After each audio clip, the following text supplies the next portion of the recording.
I don't think anything is dying. People who are making metal music are still making metal music. At least people who love doing that.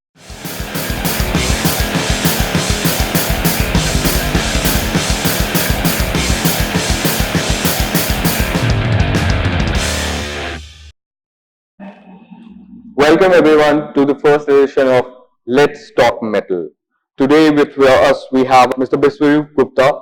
He is from Undying Inc, guitarist and founder of the band. Hello Biswarup, thank you Hi. so much for coming to our Thanks for show. having me. How would you describe your band? What genre is it? There's guys who wanted to play just heavy metal, right? And then I'm influenced by a lot of bands, like a lot of bands, like from old school metal bands to some new bands and all. A lot of thrash bands, punk metal, death metal. So I think when you're making music, it just comes down to that because it's a mix of every little thing that you have. So it comes in the form of influences. I want to keep it as heavy as you can get, and trying to keep the groove in between, so then you can, you have to get the body moving. Quite successfully you're doing that. Yeah, personally for us and also for people who are listening to it, So if for the a long groove time, is there. your band is one of the heaviest band, of course. Yeah, and we want to keep the groove alive. It's not like, Of course, and yeah, it's not just like the weight of it, but yeah, also the intricacies that you have. yeah. I mean, yes. How did it all start? When did you start playing, and then how did you decide that you wanted to be a professional guitar player? Professionally, it happened way later in my life, after college. So to Okay. me and like Ruben, Amitabh, Yes. friends from Shillong, and another friend, Sangeet, we started the band together, right? On weekends, instead of sitting and partying and drinking and going for movies, just hanging out, we thought it'd be better. You pick your instruments, let's jam. So we booked a basement in the sense that we rented a small basement, like way smaller than this, but it did a job, So we had bunch of local instruments. So we started out as a hobby. Even now, for now, it's a hobby, and I like to say it's an expensive hobby. This is what I love to do. People love to play games. They don't expect I'm going to play games and make money out of it, right? The same for me. I want to play heavy music. I'm not expecting that I should get paid for it, but we're going to play only the shows that we want to play. Yes. I mean, it works for me. It works. It works perfectly for me. And then I went into teaching music.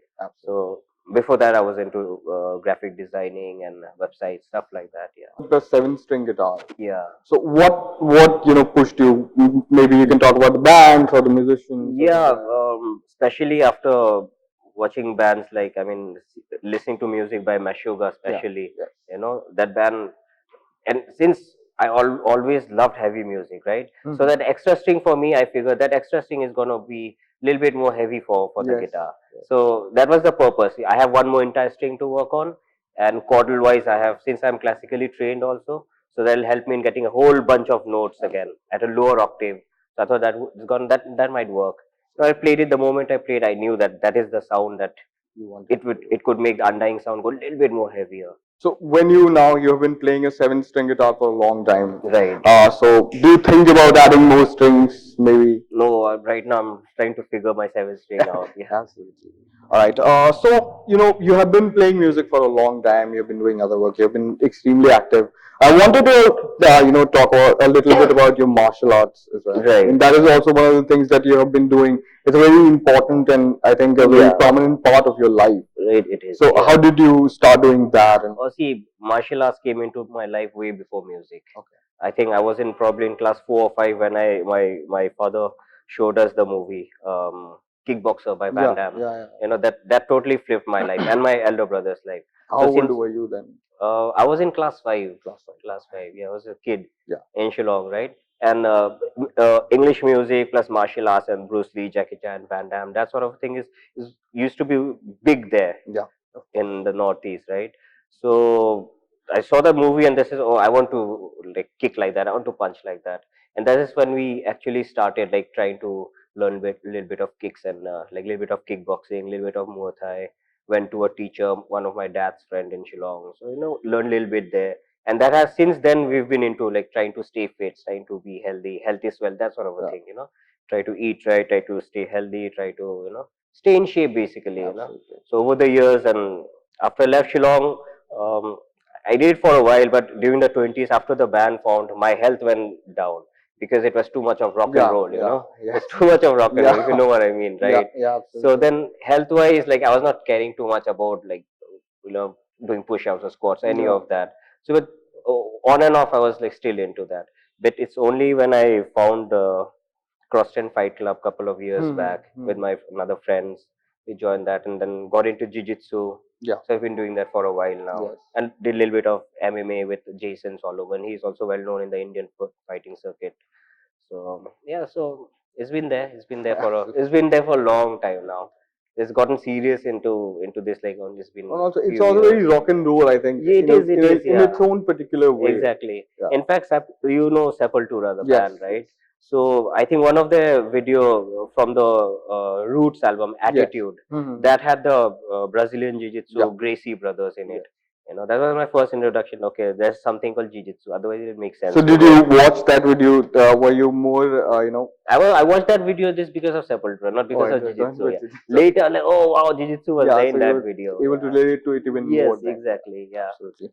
So, and now you've been doing it for a long time, and the band has gone through so much in Yeah, these years. I mean, exactly. multiple members, and founding it and then carrying it through till here. Exactly. I mean, It's difficult. I mean, but if you find like-minded people, it's not so difficult at all. I mean, we are proud of you guys the way you have. I mean, carried out this whole name. Yeah. You never let it, fade away Thank or you. anything like Thanks. that. And we I truly hope I'm able appreciate to that. put that into bands. And Like, you- don't give up on Of whatever course. you love. You inspire, young musicians to I'm glad it did that carry way. the, it has to be in a positive way always, absolutely. right? Yeah. How do you think that the music has changed?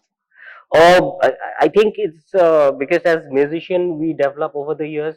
You know, stuff that I can play now, I couldn't play that like 10, 12, 15 years back. You Yes. know, so obviously at that point I could compose only what I could play. So, Right now, technically, since I make it a point to practice every day. I want to get better at this.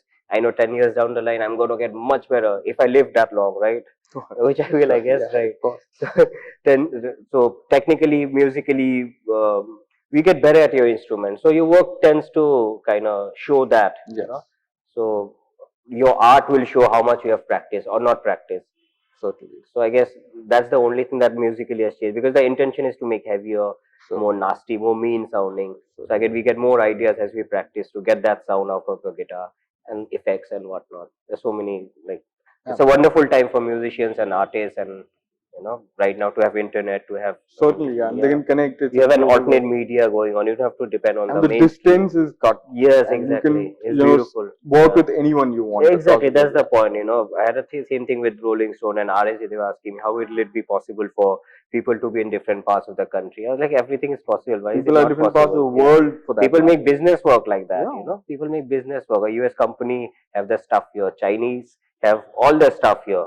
It's working, right? Why can't we make music work? It's so easy, right? So, and especially if you have found like-minded people, I think yes, absolutely, all that the current line of Undying Inc, it's a wonderful variety of musicians. And it's always been like that. All the musicians I've worked with, I have nothing bad to say about them. Whenever we worked, it was great. We made music that way, the shows that we play, everything has been wonderful. But at certain point, things just don't go the way you think it will, and then it's better to just okay, fine. We're not enemies. You do your own thing. I do my own thing. It's like after school, you tend to go different ways, right? You have your own stream. Someone's doing commerce, someone's doing this, someone's engineering, this and that.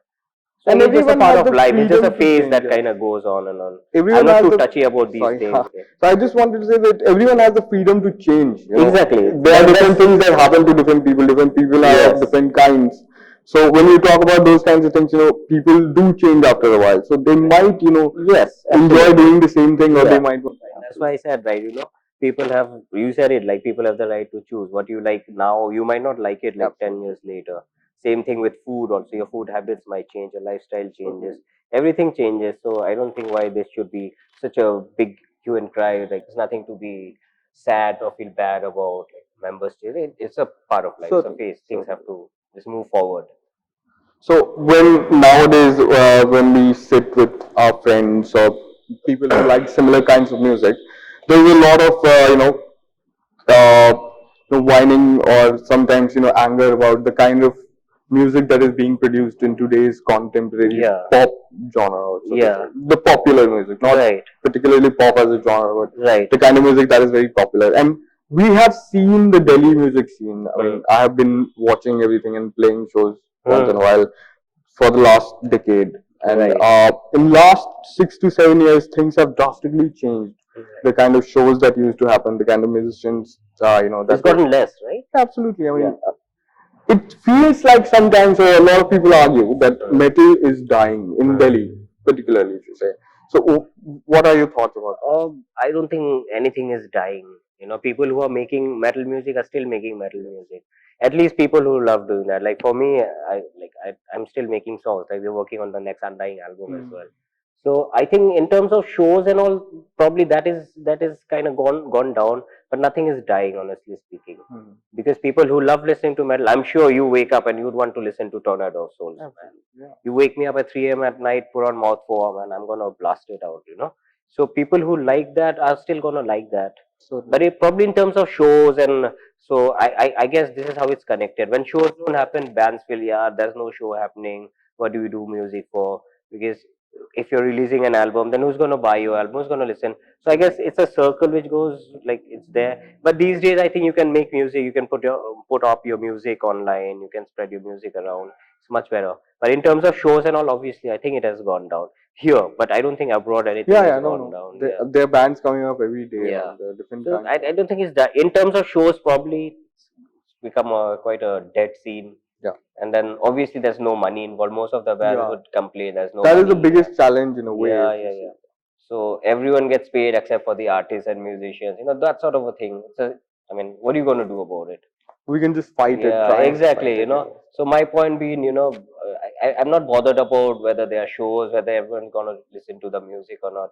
But me as a musician and a fan of heavy music, I'm gonna make music, right? Certainly. Like I said, it's a hobby for me, right?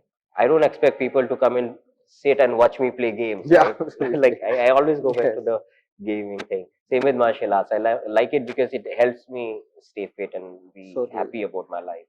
The same with metal. So if, I don't think anything is dying, honestly speaking. So people who are making music should continue making music. Like don't stop because there are no shows. Like fuck, I mean sorry. Yeah, I Screw mean, it's that, I okay. mean It's fuck absolutely that. fine. Seriously, do what That's you love to exactly do. how.